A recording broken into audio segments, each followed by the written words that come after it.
Aku mulai ya. Jadi mulai dari Kerajaan Ternate dulu. Ternate atau yang sebelumnya bernama Kerajaan Gapi merupakan salah satu dari 4 kerajaan Islam tertua di Maluku Utara selain Tidore, Jailolo, dan Bacan. Kolano atau pemimpin pertama Ternate adalah Momole Jiko yang menyandang gelar Baab Masyur Malamo dari tahun 1257 sampai 1272 Masehi. Letak Ternate itu sangat strategis karena berada di antara Sulawesi sama Papua, bagian yang menjadi salah satu jalur pelayaran sekaligus perdagangan terpenting di Nusantara bagian timur kala itu. Persoalan utama di Maluku Utara itu adalah persaingan antara 4 kerajaan yang menguasai kawasan tersebut. Untuk menyudahi konflik yang berkepanjangan, pemimpin Ternate ke-7 Masehi, Kolano Sida Arif Malamo dari tahun 1322 sampai 1331 Masehi mengundang 4 kerajaan untuk berunding. Jadi kayak diskusi gitu kali ya. Dari pertemuan itu akhirnya disepakati bahwa dibentuklah persekutuan bernama Moloku Kieraha atau 4 Gunung Maluku.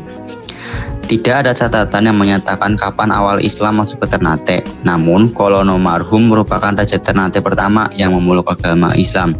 Setelah mendapatkan petunjuk dari ulama Islam asal Minangkabau, Datu Maulana Husein, salah satu murid dari Sunan Giri yang datang ke Ternate pada tahun 1465 Masehi.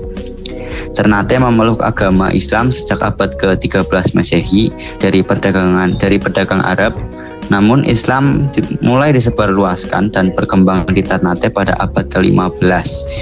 Hal ini kemungkinan disebabkan pendekatan yang dilakukan oleh ulama Melayu Jawa dalam berdakwah lebih dapat dipahami dan diterima oleh masyarakat Ternate. Itu tadi materi yang aku dapat sih segitu. Oh, oke. Aku mau nambahin ya. Jadi setelah si marhum wafat, anaknya Zainal Abidin menggantikan tahta ayahnya. Zainal Abidin menjadikan Islam sebagai agama resmi kerajaan dan meninggalkan gelar Kolano serta menggantinya dengan Sultan. Syariat Islam diberlakukan dan membentuk lembaga kerajaan sesuai hukum Islam dengan melibatkan para ulama.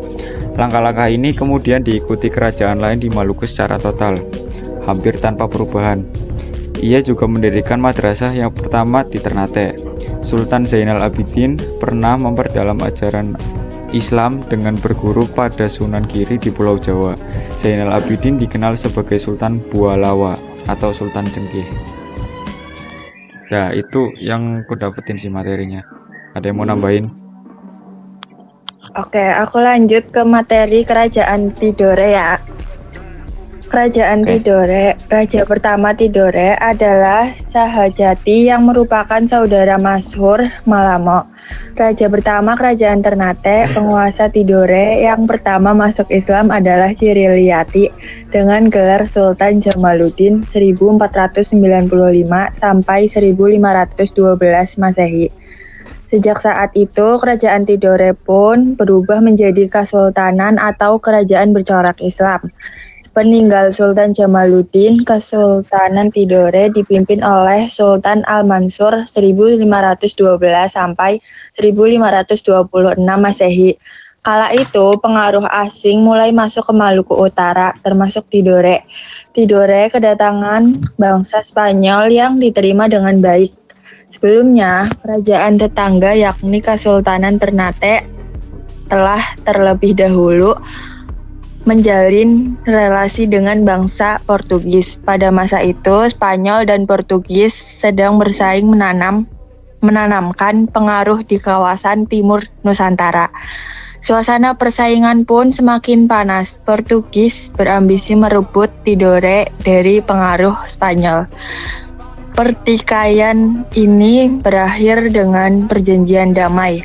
Portugis bersedia menarik armadanya dari Tidore, namun dengan syaratnya adalah semua hasil rempah-rempah dari Tidore hanya boleh dijual kepada Portugis dengan harga seperti yang dibayarkan Portugis kepada Ternate.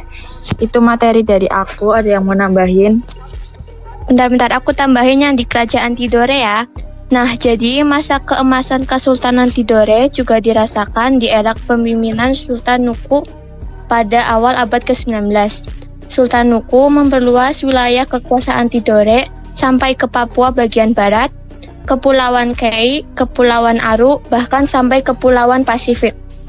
Tak hanya itu, Sultan Nuku juga berhasil menyatukan Ternate dan Tidore untuk menghadapi penjajah Belanda yang dibantu oleh Inggris. Kegemilangan pengusir bangsa asing membuat Kesultanan Tidore mencapai kemajuan dengan pesat.